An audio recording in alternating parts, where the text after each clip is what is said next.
follow your best path through. Okay, excellent. So, good evening. As everyone grab your meeting. Good afternoon.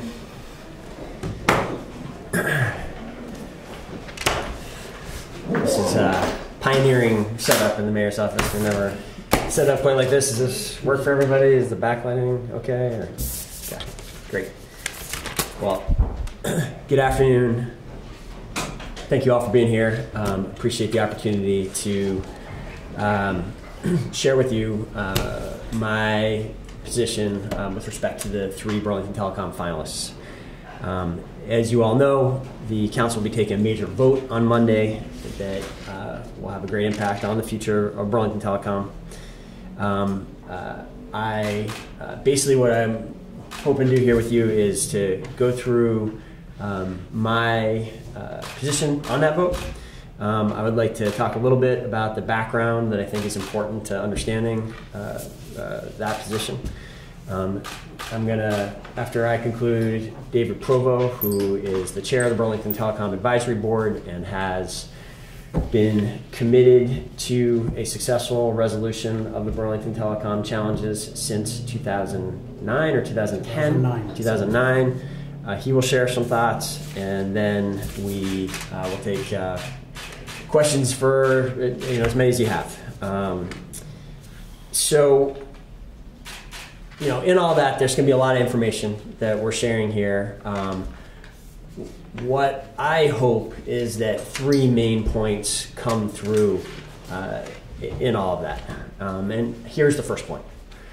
I have great appreciation for the Keep Burlington Telecom local initiative, the leaders, and the committed volunteers, and the engagement of those individuals, the leaders and the volunteers, will impact and improve the future of Burlington Telecom no matter which bid the city ultimately chooses as a result of the years of commitment and effort they have put in leading up till today.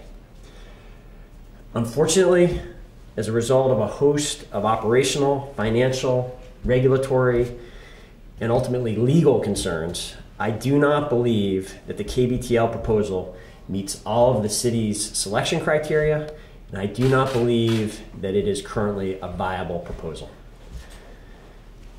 Fortunately, in part, again, because of the KBTL inspired community engagement, both the SURE's communication and the Ting Two Cows proposals are very strong, and ultimately accepting either will result in big wins for Burlington Telecom customers, taxpayers, and the city.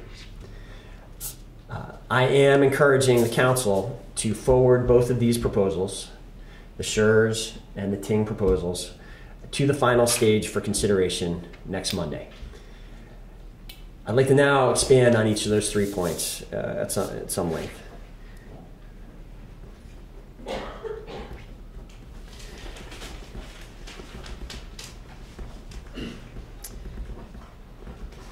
So first, before going back and expanding each of those points, actually, what I want to do is talk a little bit about the history that led up till today. Now, I'm not going to go through the entire history going back to 2009 or before, although I'd be happy to answer questions on the earlier areas. But I do think it is important, as you and the public are trying to understand the city's constraints and actions in the weeks ahead, I do think it is important to go back 3.5 years to early 2014 and remember the status of Burlington Telecom and the city's finances at that time. At the beginning of 2014, we were months away from the start of a jury trial in which Citibank was seeking $33.5 million from the city of Burlington, plus penalties and interest. In addition to that financial uncertainty, the very future of Burlington Telecom's existence was very much in doubt. Another part of the lawsuit, in addition to the financial element, was that the bank was seeking a a return of the cable, but buried in the ground by the city of Burlington, to the bank, which was the only remedy that they had in their lease with the city for non-payment. And they had also advanced an argument that if the court was not going to require the city to rip the cable up from the ground and give it back, that at the very least, the ownership and control of Burlington Telecom should be taken away from the city and put into some form of receivership. Another element of the context in early 2014 is that the city had spent inappropriately, without authorization, $17 million of taxpayer funds, and there was no path to recouping any of those dollars at that point. And as a result of all of that, the city's credit rating had been stuck just one rung above junk bond status for over a year and a half, and had a negative outlook, indicating the likelihood of the city being downgraded yet again. We had started the Burlington Telecom's challenges in 2009 with a AA credit rating, and that had fallen all the way, multiple rungs, all the way down to the edge of junk bond status. And that junk bond threshold has very serious implications for any municipality. 3.5 years later, the city and Burlington Telecom are in a very different place, are in very different places. The foundation for this turnaround was the early 2014 settlement agreement with Citibank that did three big things. And I want to review what those three major points of the settlement agreement were. One, the agreement capped taxpayer liability and basically protected the taxpayers from any further financial responsibility for the $33.5 million plus penalties and interest. It, secondly, kept the cable in the ground, and it kept Burlington Telecom out of receivership. And then the third major thing that I want to focus on here that the settlement did is it secured for the city 3 to 5 years for the city to operate Burlington Telecom and improve its value and direct a sale to the long-term majority owner and operator. It is really this final part of the settlement agreement that the city has been focused on in the now 3.5 years since the settlement agreement was announced. Thanks to the incredible hard work of the Burlington Telecom team, who have stayed together and committed through some very challenging circumstances. Thanks also to Dorman and Fawcett, which were the consultants the city brought on in the darkest hours of Burlington Telecom in 2009, right when David was starting his work, or shortly thereafter. And thanks also to the stability that the settlement created. The city has enjoyed, and Burlington Telecom has enjoyed, considerable success in the 3.5 years since the settlement agreement was announced. In early 2014, we had 4,000 Burlington Telecom customers. We now have over 7,000 Burlington Telecom customers. There has been a more than 75% increase in the number of Burlington Telecom customers, and all the other financial metrics have moved in the right direction as well. That has flowed from those things. The BT team, the committed public employees working over there, staying together, working hard, Dorman and Fawcett leading the way, and the certainty that the settlement agreement itself created have contributed to that improvement. As a result, today we are on the cusp of completing what I feel is a stunning turnaround that will return millions of dollars of long lost taxpayer resources and ensure, maybe more importantly, that Burlingtonians enjoy the powerful local benefits that have been the core goals of Burlington Telecom since its founding, for the foreseeable future. So now I'm going back to those top 3 points, and I'm going to expand on each of them. One, I want to focus, I want to again express my appreciation to the leaders of the KBTL effort and their committed volunteers, and note that their engagement will impact and improve the future Burlington Telecom, whether or not the council listens to my recommendation and moves forward with them on Monday. Here's what I mean by that.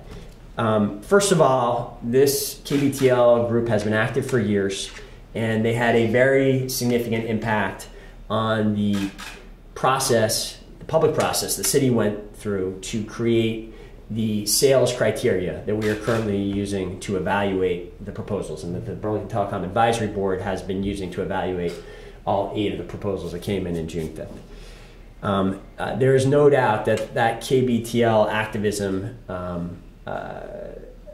focused much attention on the local benefits that flow from getting the organization and management of Burlington Telecom, of an ISP, correct.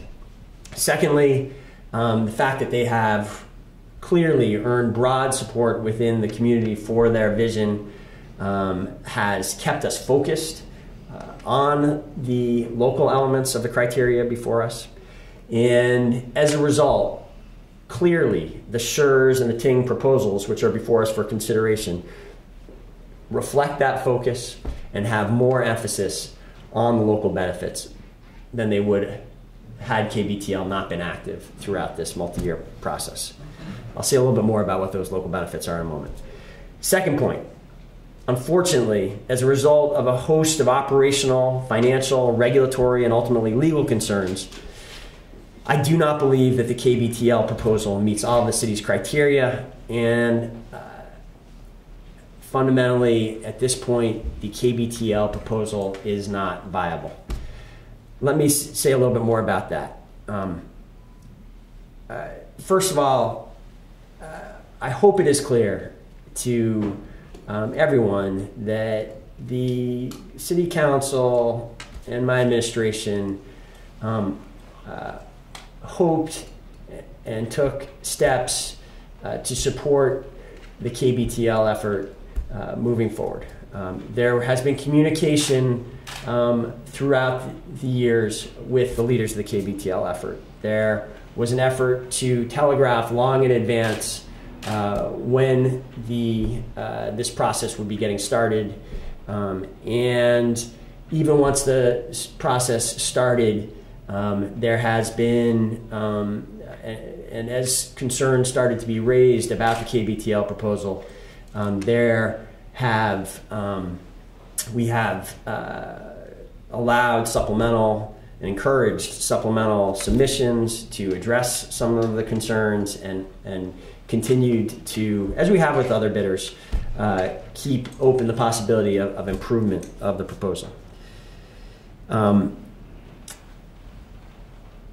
lot's been said over the last couple weeks about the operational, the financial, and the regulatory concerns that the professionals advising the city on this transaction, and there are a lot of them. We have 5 different professionals who have weighed in here and given advice to me and the council, which we are considering. And all of those professionals have raised some level of concern about different elements of the KBTL proposal. I'm not going to repeat those right now, although I'd be happy to take questions about them if you would like. The one thing I do want to focus on is the legal concern, in that I do want to be clear that this concern has continued to come into sharper focus in recent days, in part as Citibank, which is one of the parties, which is the counterparty to the settlement agreement, and has a vested interest in the outcome of this process. As they've made their position clear, we are now advised by our attorneys that what was characterized as a risk of legal action by Citibank at the last City Council meeting has now become the near certainty of legal action and real legal exposure to the city should we attempt to move forward with a bid that is less than 50% of the 2 other bids that are on the table. and that as a result of that would mean that what the bank receives at the time of the sale is millions of dollars less than they would receive if we move forward. I believe that concern, from my perspective, on top of the prior concerns that have been raised, is definitive and makes it extremely difficult to move forward in a responsible way with the proposal before us. Now let me take a little aside here too, because an issue has come up repeatedly from the public and that I think deserves a direct answer, which is basically an acknowledgement on the part of some supporters of the KBTL effort that there are some risks with the KBTL effort, but a statement, a plea really to the city to be part of the solution and to help the KBTL overcome some of those challenges, much like the city did in the years soon after the opening of the City Market Co-op on Winooski Avenue. And I get the comparison, and I understand why people are asking that question. I think it's fair. The city did play a role there that was important. I think something, as I understand, it was before my time in office, of course, but as I understand that story, the co-op, despite a many years of operations prior to moving into the former police station, did encounter serious operational and financial challenges in the early years. And the city did play a significant stabilizing role for the co-op to get through those early stages, get over those early bumps in the road, and become the remarkable organization that it is today, that I'm a member of. I think probably the entire city council. I don't know, I can't speak for all the councilors, a couple of them are here. I think those of us in city government have great appreciation for what City Market has become. And I think it's a fair question. Why can't the city do something comparable here? The answer to that, as those of you who were at the city council meeting the other day may have heard, but let me put a direct point on, the answer to that is that in this case, we can't. We are prohibited by our charter, by state law, from subsidizing telecom operations, from bearing the losses of telecom operations. And it is, if you reflect on it, it is the city ignoring or failing to heed those restrictions that in the past that resulted in a major part of the challenges with Burlington Telecom, and that is not a mistake that we can repeat. So finally, the good news. Fortunately, in part, and I'll repeat it again, in part because of the KBTL-inspired community engagement, both the SURE's communication and Ting proposals are very strong, and ultimately accepting either will result in big wins for Burlington Telecom customers, taxpayers, and the city itself. Our experts and the BTAB have been unanimous in indicating that both proposals meet all 12 of the council-approved criteria, and because they meet those criteria, they offer major benefits to the community.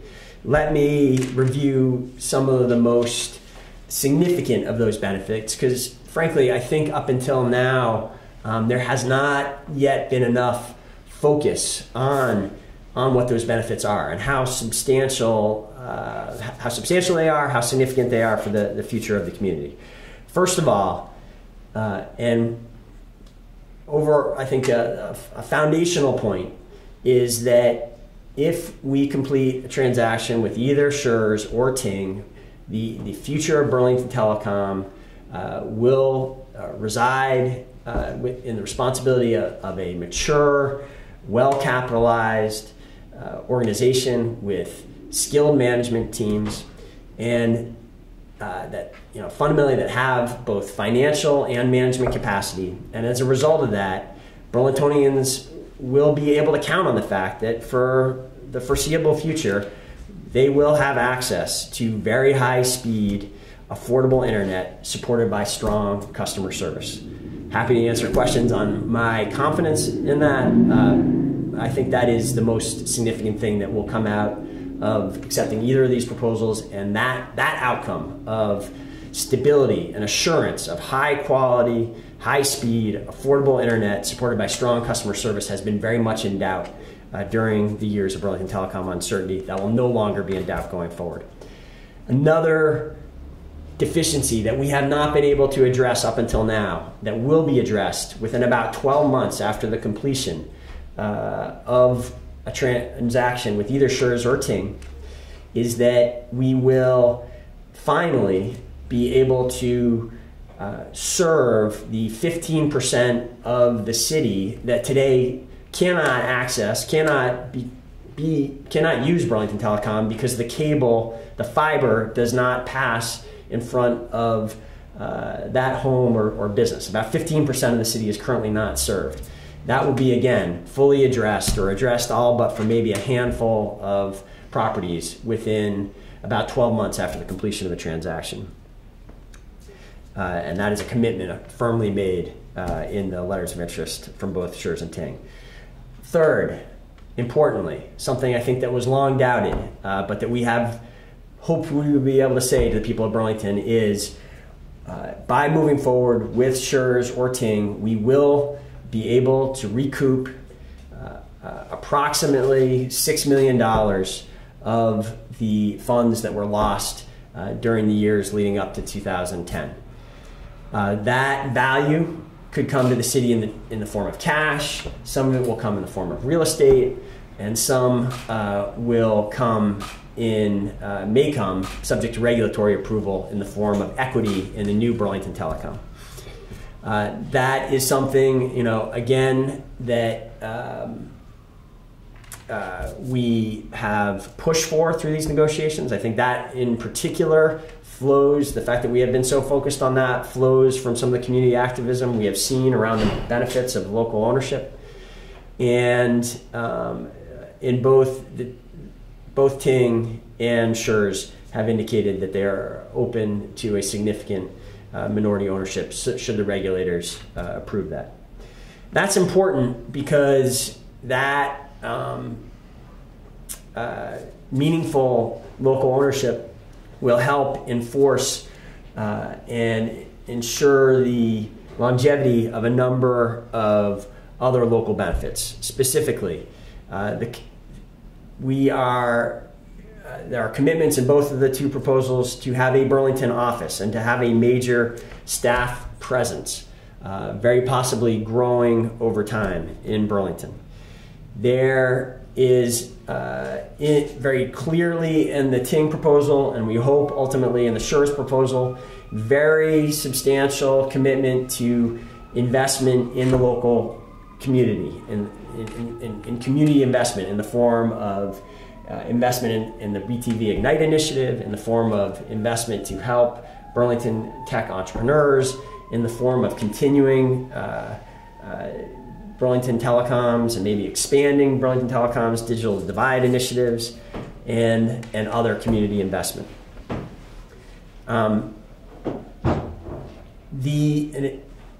Another way in which we see the proposals reflecting a commitment to the local is in that both Schurz and Ting have committed to continue the policies of Burlington Telecom that reflect our local values, specifically our commitment to strong privacy policies, our strict commitment to net neutrality, and our commitment to Lifeline and other digital divide programs.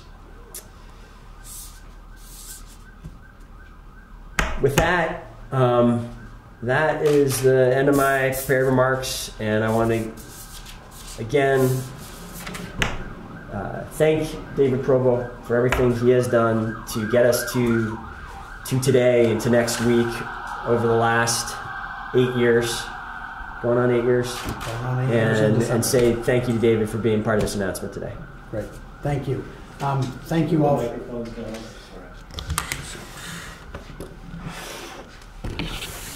Thank you all for joining us. I'll keep my remarks brief. As the mayor suggested, I was at Champlain College in the head of finance and administration back in 2009 when I was asked to serve with some other volunteers on the Blue Ribbon Commission. And it was really about that time when it was realized that the taxpayers' funds were being used, identified in the financial statements of due to, due from different entities in the city.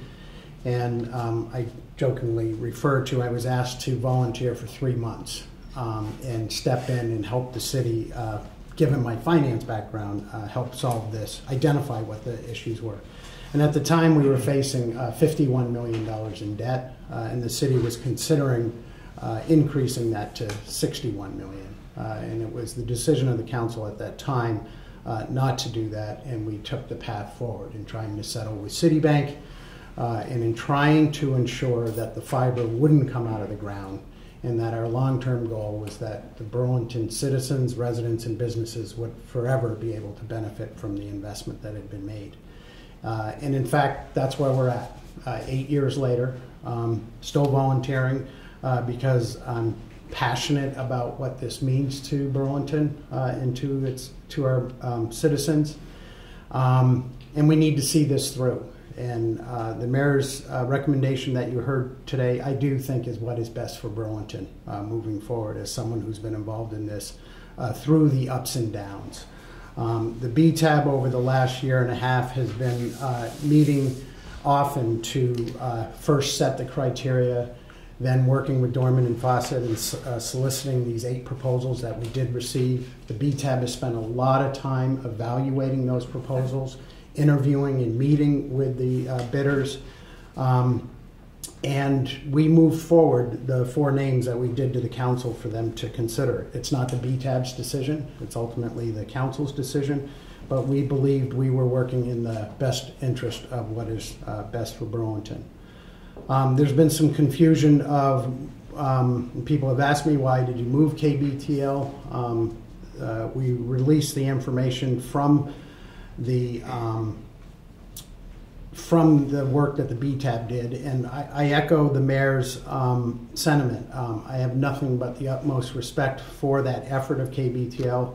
Alan Matson, and the time he has given because he cares so much about his community, is commendable. And as the mayor pointed out, the other proposals are better proposals because of it and their involvement. So I do think they've had a significant impact. But when we moved forward, we were clear to the council that at the time, back in June, July timeframe, we did believe it was the weakest of the 8, but we thought it was important to keep a local option available, but addressed a number of issues that would need to be addressed.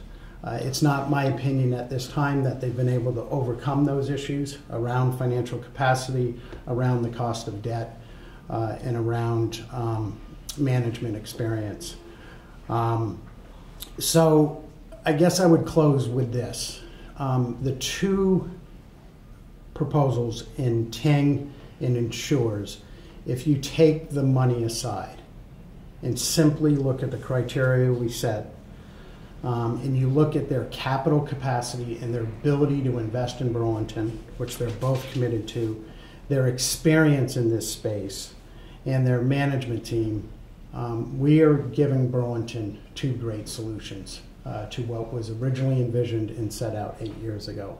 And I encourage the council to help us get through the finish line and move to the next chapter of Burlington Telecom here in Burlington. I want to make one last point that I didn't make before, then we'll open it up for questions.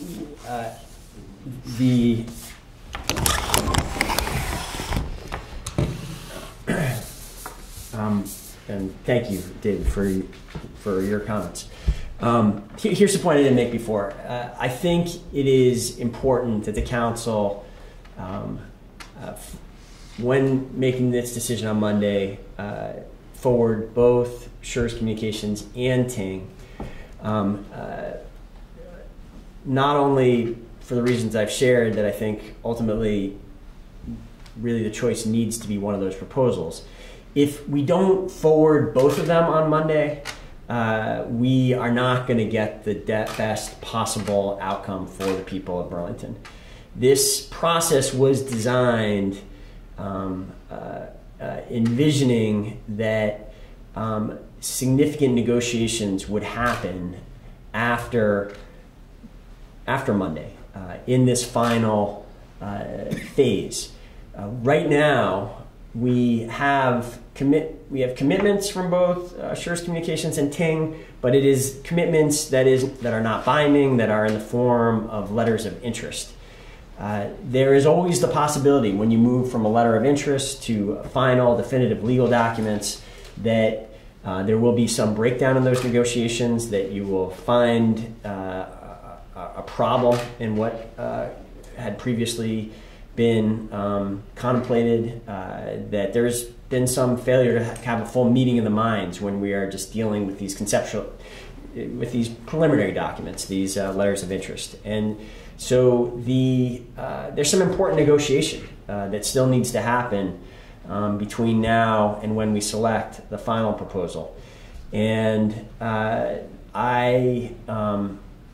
think it is quite important that we keep both the Schurz and the Ting proposals in play until we have gotten through those further negotiations. So hope that point is clear. With that, I'm happy to take questions. Could you just say, or do you plan to release the communications from Citibank, which you said make it a near certainty that they will follow through with legal action if you sell to the co-op? The city attorney had definitely advised me that that was both. That was their recommendation, and that and they were comfortable with that being characterized that way. I believe there is a possibility of further guidance, like the legal documents that have been released in the past. It's possible there'll be additional releases. I'm not sure whether that will be or not. But Citibank sent a letter basically making clear they'll sue if you sell to the co-op. Citibank has sent email communications, and there has also been verbal communications between the attorneys that has led to our attorneys advising us of that near certainty of legal action on the part of Citibank. I think it is, and I think I did not focus on this before, there is also a real possibility, and this does concern me, of legal action by other parties, namely our own constituents, taxpayers. We have, throughout the Burlington Telecom challenge, faced taxpayer suits. We have been able to defend them up until now, but I think there is real exposure to the city. If it were for the same reason that there's exposure with respect to Citibank, there's potential exposure to a taxpayer lawsuit as well if we were to go forward with a proposal that is less than half of the other proposals on the table. But you guys have said that it met the threshold amount for a minimum sale. Why have a threshold amount for a minimum sale if it can't be purchased for that amount? Great question, Morgan. I appreciate it. Let me hit that head on. And that I think that there has been some confusion on this point. The minimum threshold was an element of the Blue Water Agreement that established a clear line that said as long as proposals are over that line, it will be the city, not Blue Water, which directs the sale. I think that has been sort of conflated over time into being understood as anything that is over that proposal, the city can do whatever it wants. That was never the goal exactly. Certainly we did push for that hard. I pushed for that hard, and I think it is a meaningful threshold. And the same communications with our attorneys from Citibank, and I certainly believe from Blue Water, we are not going to be required to take the highest bidder. Citibank is, however, saying that the gap between the different proposals is too great, and that it does not satisfy a commercial reasonableness test that all contracts must live by. And we will be challenged, and we do believe, as the attorneys have said, that there is risk if we try to pursue a proposal that is so much less. But just to be clear, Citibank was part of was part of negotiating what that threshold amount would be. They agreed to it. You know, Morgan, I don't believe that's correct. I believe, you know, we're sort of looking back 3+ years now. So I guess I can tell you what I believe the case be, and I'll double check this as soon as we're done, and I'll clarify with you if I'm wrong. The threshold is a threshold within the Blue Water agreement. It is a pretty unusual provision that I'm glad we got, and I think has given the city a lot of value, that says that even though Blue Water is today, and this is sometimes a point lost, I know you're aware of this, you know, Blue Water today, as a result of the settlement that we had to do, or we would have gone into litigation, the Blue Water agreement says that even though Blue Water owns the assets of Burlington Telecom today, the city gets to direct the sale as long as we exceed that threshold. And as you know, again, at the risk of repeating myself, I think we have very different proposals in front of us because we secured that right, because we have been the ones running the process and directing the sale and doing and leading the negotiations. We have a commitment to all of those local values, all those provisions that I listed at the top. That is a meaningful achievement, even if it does not mean we can do without risk whatever we want with any proposal that is above that threshold. Citibank was certainly aware of the Blue Water agreement. They definitely had some awareness of the agreement. It was primarily a negotiation, however, between us and Blue Water, the owners of the asset. Do you know why Citibank has waited until now to raise these concerns? You know, I can't speak for them. What if the city council ignores your recommendations and picks the co-op? You know, Molly will. I believe there is value in communicating to you and to the council what my position is and the reasoning behind my position. If the council chooses, you know, they are as you know, they are an independent branch of government, co-equal branch of government, and if they make that decision, we'll have to sort our way through that. It will depend, of course, on the details of the decision they make and why.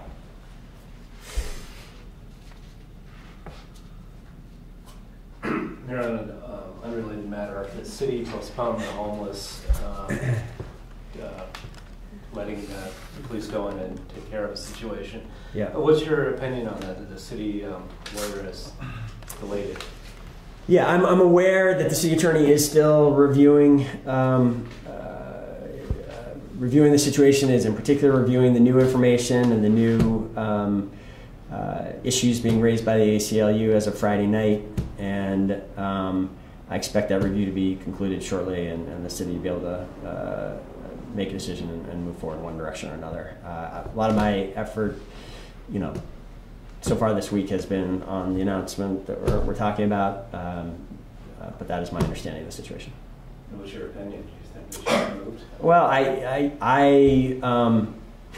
as the rest of our conversation indicates, it matters to me what the city attorney says, and she has not given me or the council an opinion yet on whether she thinks there's any merit to the issues that have been raised. And until that, I need to wait and see what our council's advice is before weighing in on this. I mean, I do believe in the policy that the city has of in order to protect the general public in certain circumstances when there are complaints about encampments or when the situation within encampments become unsafe for the inhabitants of those encampments. I think the city has a responsibility to act. We have seen some terrible incidents take place. We have a significant number of the homicides that have taken place during the time I've been mayor have taken place in these encampments, and so there are very real public safety considerations that need to be brought to bear here, and that is the foundation of this policy. The city attorney has helped with the creation of this policy. I think my understanding is she is reviewing whether there's anything about the specific facts here mean that the city should pause or not move forward at this point, and we're waiting for her determination. Quick question on that point. Is Yes. that land where that encampment is off of Sear Street, is that owned by the city? My understanding is that it is public land, yes. Okay. Yesterday, mural down here was vandalized. What are your thoughts on that?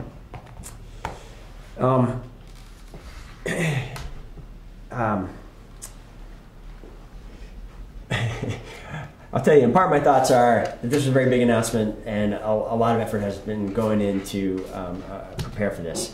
I will say, I put out a statement yesterday, and I do think there are, as does Ron Redmond and the chair of the Church Street Marketplace, Jeff Nick, there have been some enduring complaints that have been made about that mural, and in some sense, I appreciate this opportunity to really resolve once and for all, to really look at this seriously and assess whether something needs to be done to address those issues that have been raised. At the same time, I will say I had not seen the actual spray paint itself at the time I made that statement yesterday. It had been characterized to me slightly different than it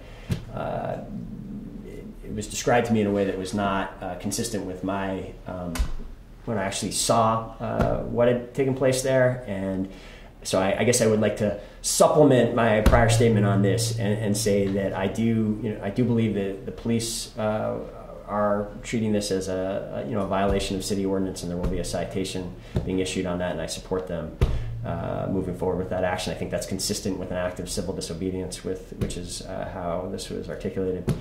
And I think it is.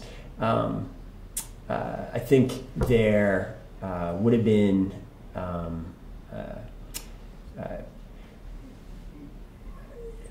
While I respect, civil disobedience has a place. I think in this case, there could have been we could have had this conversation that we're now going to have without defacing of city property or of private property in this case, and that would be better, I think, generally, if that happens first instead of going straight to an act that will take some expense to fix. Has this been your, KBTL, has this been your feeling for a while, or your thinking for a while, and why did you wait until now to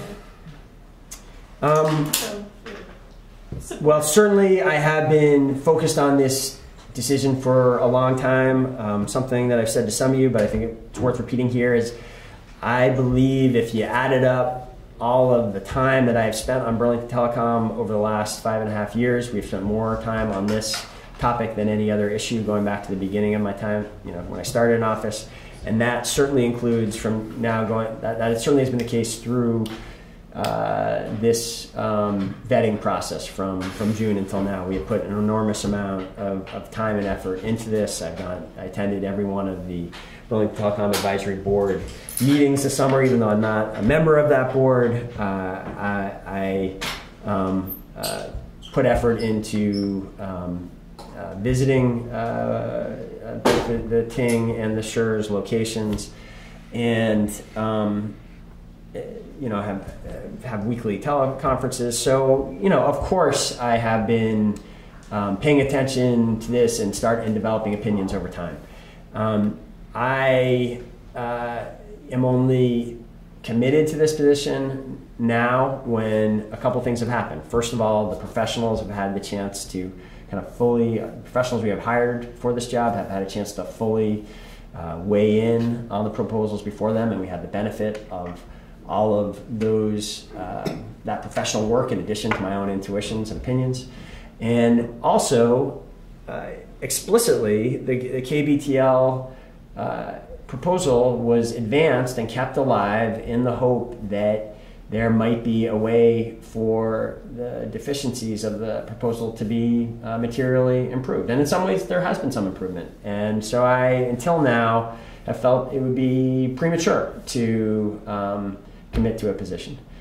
We're now less than a week before an important vote, and I thought, this other work is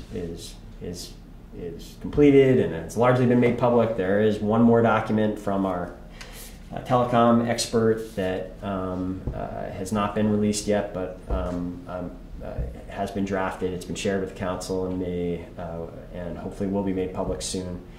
And I'm not expecting major changes to the proposals at this point, and so I think now is the time for me to weigh in advance of this important vote.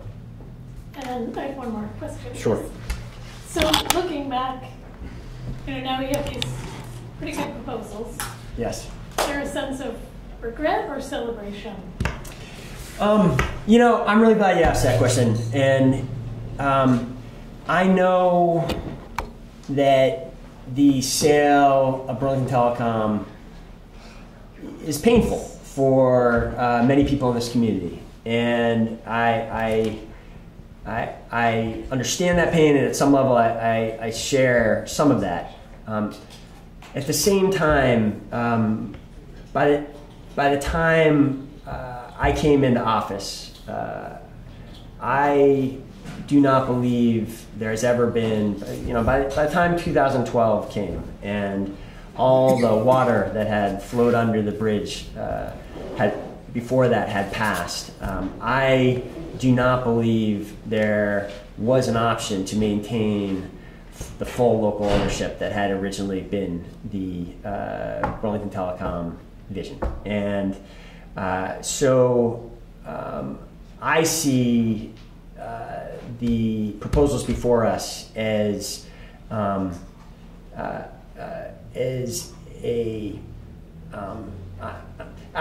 see it as a cause for some celebration. I think we are going to do a lot better with either of these proposals than looked like it would be possible, certainly in the darkest days in 2009, and certainly even during the 3 years leading up to the settlement agreement, when there was great uncertainty about what would take place. And then even after the settlement agreement, I think there was real doubt and real uncertainty as to whether proposals that were this strong in terms of their finances, this strong in terms of their operating benefits would appear. So while I respect and understand that this is painful in some respects, I hope people start to focus in on the many benefits to the community that will flow from these. Thanks. Great. I think we've exhausted you. I appreciate you all coming and being part of this today.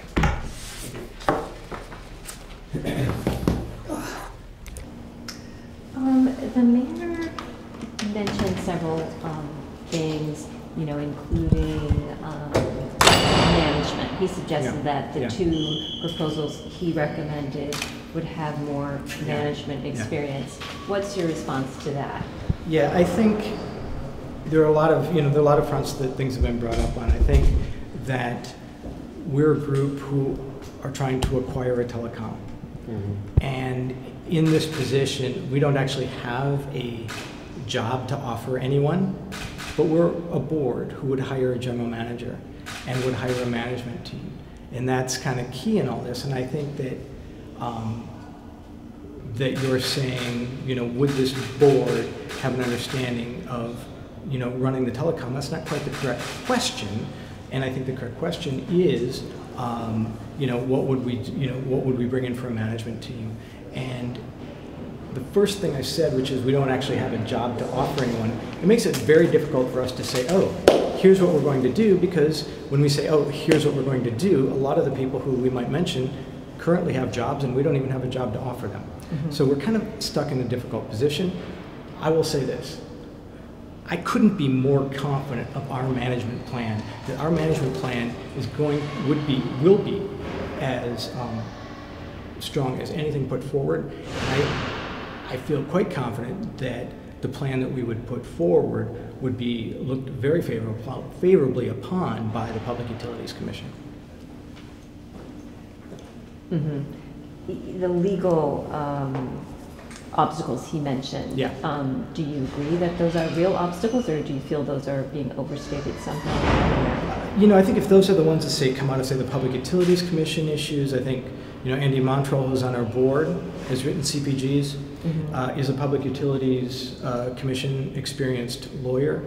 I think that there's some very strong differences between some of the casework brought up by Primer and what we are, in that we're in the world of the competitive groups. And in fact, the Public Utilities Commission has made some pretty strong statements that they find ways to encourage competitive providers, which is what we would be.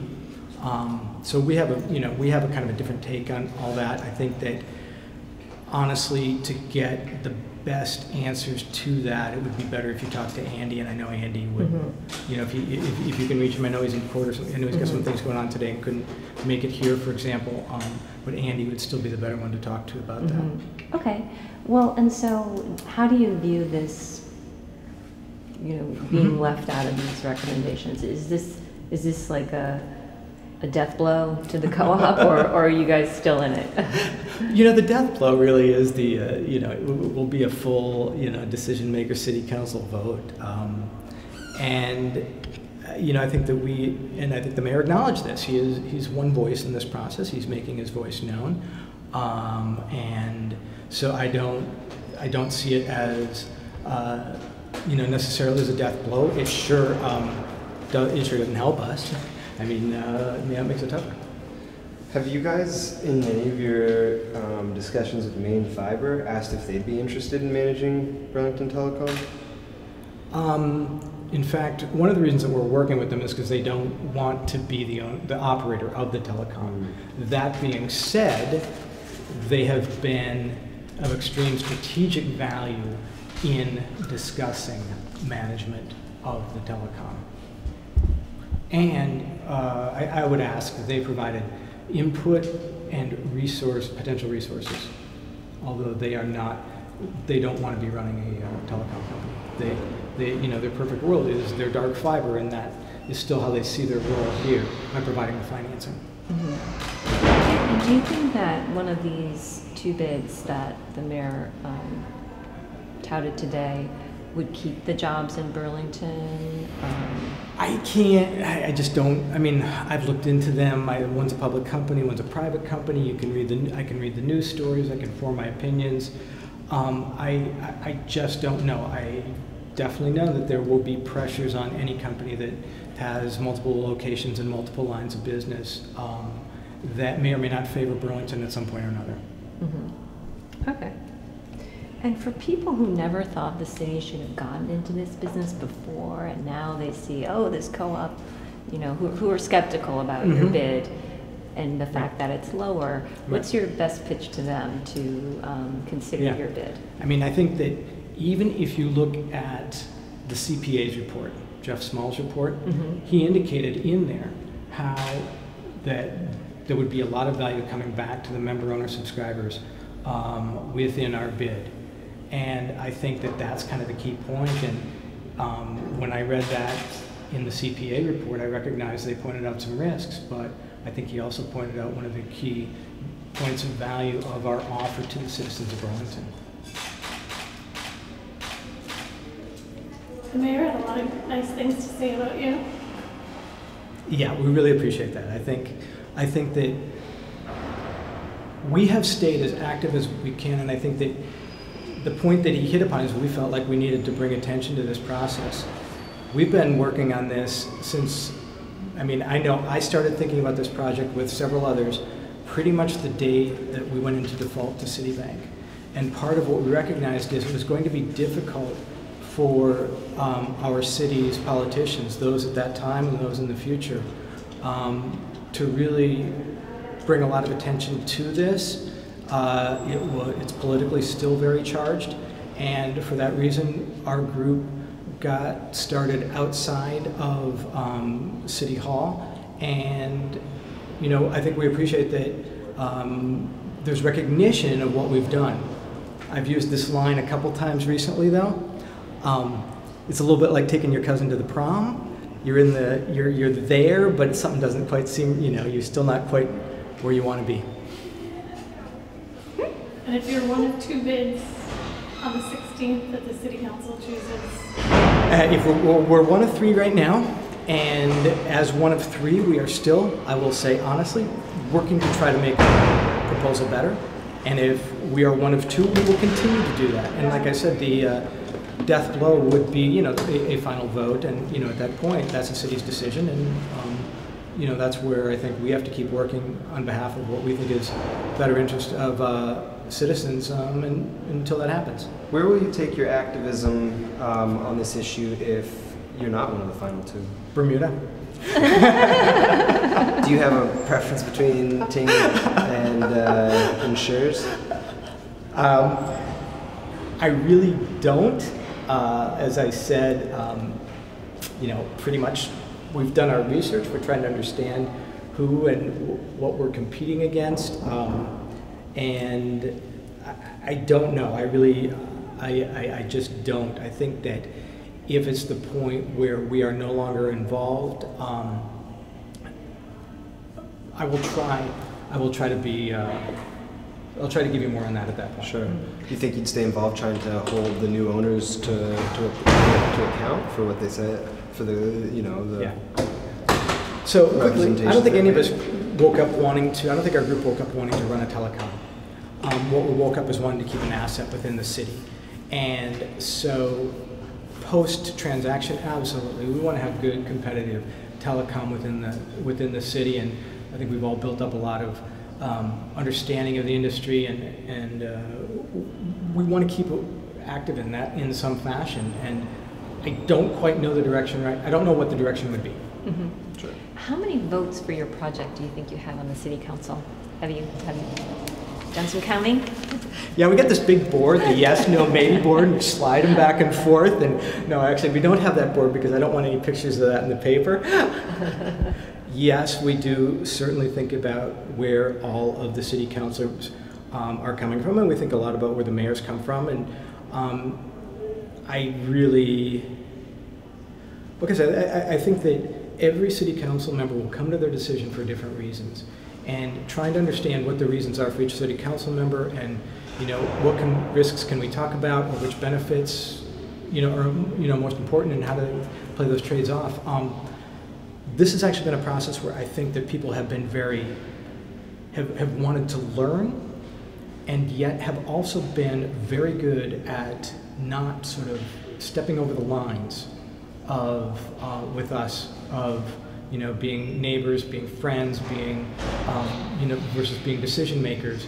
And I'm having a really hard time understanding where that is, and that I think that with a Democratic mayor being strongly supportive of the other 2 offers, I'm assuming there's a fair amount of leadership in the Democratic Party for that. So I think that that's something that will weigh pretty strongly on us. I don't know the balance of the other parties, so we'll have to see, because I don't think we've really heard the leadership in any of the other political parties come out and make any sort of comment. Okay, so you're not sure where you're No. going to stand going into it? No. Okay. Can I get your name and title? Yeah, Alan, A-L-A-N, Matson, M-A-T-S-O-N, and I'm chairman of the board of KPT Local Cooperative.